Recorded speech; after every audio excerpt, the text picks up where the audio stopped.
To all Star Buzz, thank you for joining us, and let's begin. Bill Maher is no stranger to controversy, but his latest clash with The View has set off a tidal wave of rumors, namely that Whoopi Goldberg has been kicked out following her heated exchanges and on-air missteps. So, did Maher's brutal takedown really cost Whoopi her seat, or is something else driving the chaos? Today, we're diving deep into the moments that shook daytime TV to its core and left fans questioning everything they thought they knew about one of America's most talked-about shows. If you think Maher's claims stopped at playful jabs, guess again. His blistering commentary challenged every corner of The View's panel, from politics to free speech. And while some viewers insist Whoopi's alleged removal was long overdue, others say this might be the biggest overreaction in the show's history. And it's an approach he believes is gradually costing mainstream media its credibility.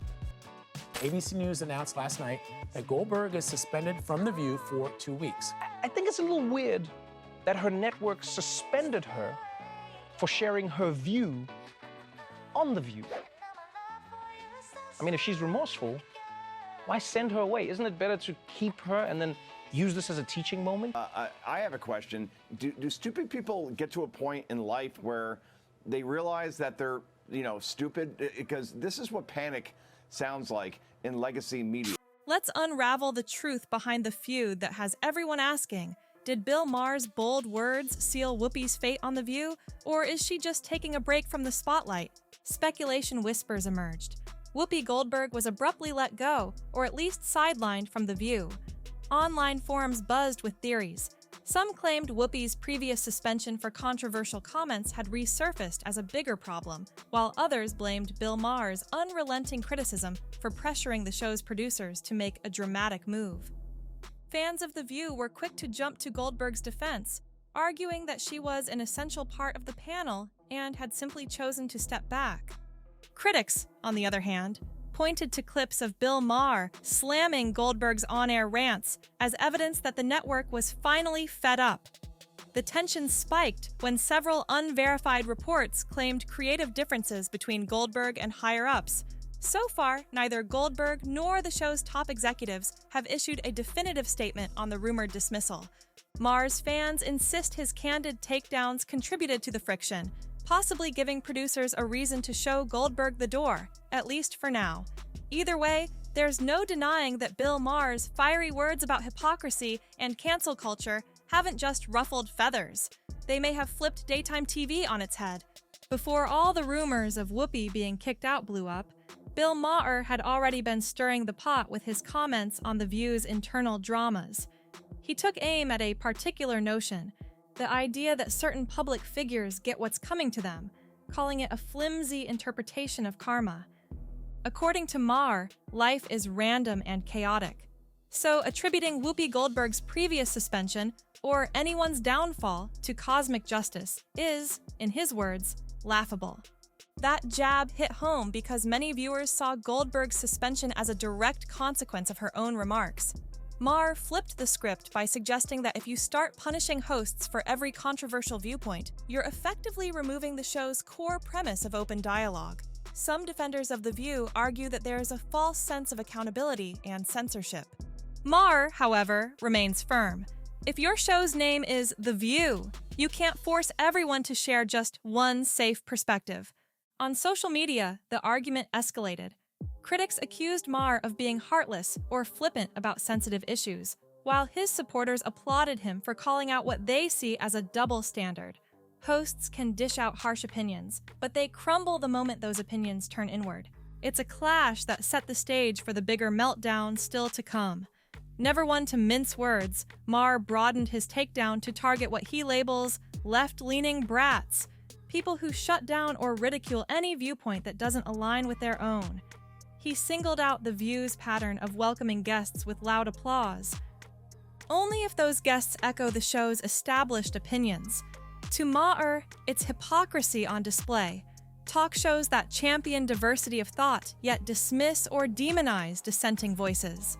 He pointed to examples of celebrities refusing to engage with outspoken figures like Elon Musk, labeling them problematic or morally bankrupt before a conversation even begins. Maher's solution? If you truly believe in dialogue, you roll up your sleeves and talk to everyone, even those you strongly dislike. The View's co-hosts bristled at the accusation of being elitist or narrow-minded, arguing they address a wide range of issues. Maher countered that a wide range of issues doesn't automatically mean a wide range of perspectives. The real litmus test: whether you can handle an unpopular opinion without demanding an immediate apology or forced suspension. And that, he insists, is where The View often fails. The heart of Maher's clash with The View is his well-known stance on free speech. No one, he insists, should be muzzled for saying something offensive. This segment of the feud highlights one of the strangest ironies in television.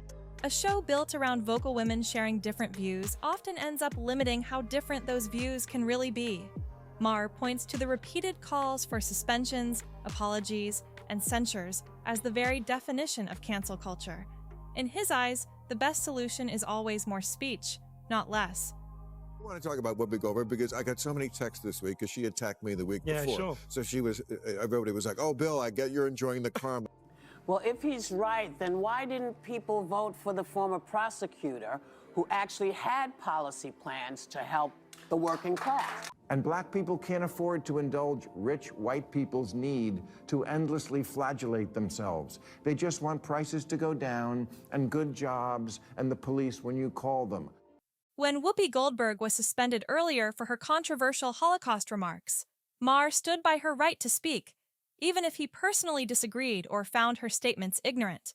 To him, squashing conversation sets a dangerous precedent. Who decides what's beyond the pale and what's merely uncomfortable? Meanwhile, some of The View's audience applauds every disciplinary action as a stand against misinformation. But many of Maher's supporters say misinformation is best cured by open debate, not by yanking hosts off the air. This friction over who gets silenced and why continues to fuel endless speculation about Goldberg's rumored removal, raising uncomfortable questions about whether The View is more concerned with its public image than genuine dialogue. For Bill Maher, the real tragedy isn't just the on-air drama, but how major shows like The View handle policy debates. He's lamented that the public rarely sees meaningful, detailed discussions of government or political solutions, especially on daytime TV. Instead, these programs opt for viral sound bites, personal digs, and quick emotional hits that keep audiences engaged but rarely enlightened. When Maher appears on The View or speaks about it, he tends to challenge the co-hosts on specific policy points: economics, foreign affairs, criminal justice, you name it. Often, these challenges hit a brick wall.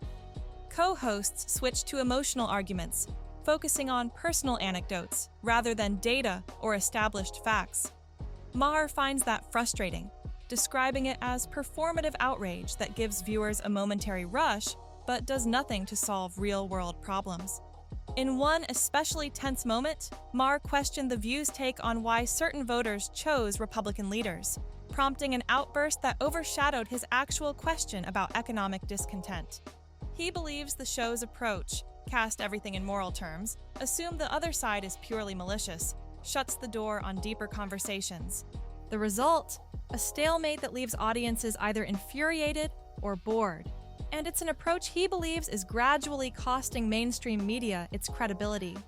Maher doesn't restrict his critiques to American politics. In fact, he's repeatedly called out The View for what he sees as shallow takes on global conflicts. Whether the topic is the Middle East or Europe, his argument remains consistent and valid. You can't just declare your moral stance and wash your hands of the underlying complexities. A memorable showdown unfolded when one of the co-hosts attempted to steer a discussion about an ongoing foreign conflict toward purely humanitarian concerns. Their argument was that, above all else, empathy must take precedence. But Maher immediately pushed back, insisting that it was impossible to have a productive conversation about the crisis without first addressing the historical and political factors that led to the violence in the first place. The View panel bristled at this, arguing that any discussion surrounding such a sensitive issue should begin with compassion and concern for the innocent people affected. Maher, however, was having none of it. He fired back, saying that while empathy is undoubtedly important, empathy without context can lead to misguided or half-baked solutions that may feel good in the moment, but fail to address the actual root causes of a crisis. In his view, ignoring the difficult, often uncomfortable truths behind conflicts for the sake of emotional resonance leaves audiences uninformed and, ultimately, ill-equipped to understand the real complexities of global issues. This clash highlighted a much larger problem that has been at the center of Maher's ongoing feud with The View. It is not just about one debate or one incident.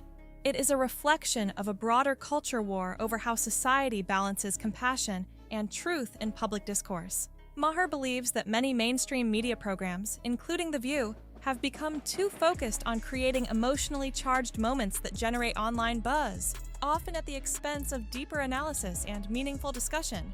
And if there is one thing Maher has perfected over the years, it is his ability to create those viral "did he really just say that?" moments.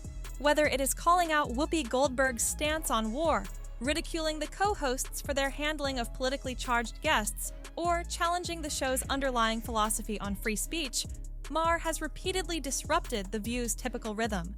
Unlike many of the guests who appear on the show and stick to polite, scripted responses, Maher refuses to back down when confronted, making for uncomfortable yet undeniably compelling television. The studio audience, which is generally used to a certain style of daytime banter, does not always know how to react to Maher's presence. While The View's co-hosts often thrive on agreement and applause, Maher's blunt and unapologetic style has a tendency to throw off the usual flow of conversation. One of the most jarring instances of this dynamic came when Maher outright rejected the argument that every vote for a right-wing candidate is rooted in bigotry. He dismissed this idea as a lazy generalization that does nothing but deepen political divisions, rather than fostering any real understanding of why people vote the way they do. This moment left The View's co-hosts scrambling, as several of them strongly believe that racial or gender-based prejudices play a significant role in shaping political affiliations. Maher's refusal to accept this framing led to one of the most heated exchanges the show has seen in months, with neither side willing to fully concede their point. Unsurprisingly, social media exploded with clips of the exchange, with online commentators taking sides in what quickly became a polarizing debate. Some praised Maher for challenging what they saw as a narrow-minded perspective, while others accused him of ignoring systemic inequalities and oversimplifying the issue.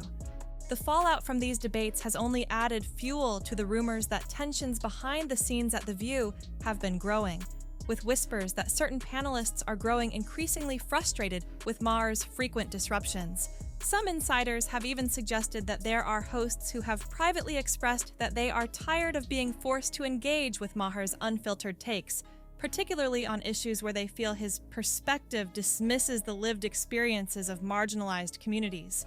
But whether you love him or hate him, Maher's presence on The View has undeniably shaken up the show's dynamic, making it clear that when he walks onto that stage, no topic is off limits, and no co-host is safe from his sharp critiques. Whether that behind-the-scenes unrest contributed to Whoopi Goldberg's alleged removal is anybody's guess, but one thing is certain: Maher's relentless critiques and the explosive clashes on The View have only intensified the swirling theories. And, for better or worse, these jaw-dropping confrontations have only heightened Maher's appeal among those who are exhausted by what they see as overly sanitized, politically correct television discussions. Despite the speculation, one undeniable truth remains: the tension between Bill Maher and The View never truly subsided. Each time The View tackled a major headline, viewers began to wonder if Maher would fire back with his own unfiltered take on his own platform. And more often than not, he did. Every time Maher took aim at The View, whether on real-time or through interviews and social media, the show's loyal audience, as well as the broader public, eagerly awaited a response from the panel. Some fans of The View argue that Maher has inserted himself into the show's conversations purely for self-promotion, deliberately positioning himself as a thorn in their side. To them, he thrives on stirring up controversy to keep his name trending. But Maher's supporters have an entirely different take. They insist he is performing a necessary service by exposing the show's inconsistencies, highlighting its double standards, and calling out the dangers of echo chamber thinking. In their eyes, The View presents itself as a forum for open discussion, yet frequently shuts down perspectives that veer too far from its preferred narratives. Regardless of which side holds the truth, one fact is undeniable. The friction between Maher and The View has attracted the attention of other major media figures. Some of them are now publicly calling for an on-air showdown, a live debate between Maher and The View panel that could settle the score once and for all. That prospect, however, leads us to the biggest question overshadowing all of this drama. Did these ongoing clashes really push Whoopi Goldberg off the set? Or is her rumored removal simply a convenient media narrative designed to keep audiences hooked on the unfolding saga? The answer remains elusive. No official statement has been issued to fully confirm or deny the speculation. While there are whispers from alleged insiders, no concrete evidence has surfaced to prove that Maher's unfiltered criticisms directly led to Goldberg's exit, or even if she has truly been removed at all. What is clear, however, is that Maher's unapologetic style is doing more than just ruffling feathers. His relentless approach is forcing audiences to confront deeper, more uncomfortable questions. How far should free speech be allowed to go? Do shows like The View genuinely embrace a diversity of opinions, or do they merely curate perspectives that align with their existing viewpoints? And perhaps the most pressing dilemma of all, should provocative voices be silenced in order to avoid controversy, or is open debate worth the inevitable risk of offending people? Maher stands firm on the latter, while The View struggles to balance its inclusive mission with the reality that not all viewpoints are equally welcomed. Wherever the chips fall for Whoopi Goldberg, it's hard to ignore the possibility that this saga reflects deeper fissures in the way mainstream platforms handle heated topics and strong personalities. Share your own thoughts. Is Maher exposing a bigger problem in daytime TV, or is he just stirring the pot for attention? And what about Whoopi Goldberg? Was she unfairly targeted, or did her own words and actions lead to this rumored exit? One thing's certain, in an era where every conversation feels like a potential scandal, the line between free speech and cancel culture has never been blurrier. If you enjoyed this video, don't forget to hit a like button, leave a comment, and subscribe to this channel. More videos are coming out soon. See you on the next one.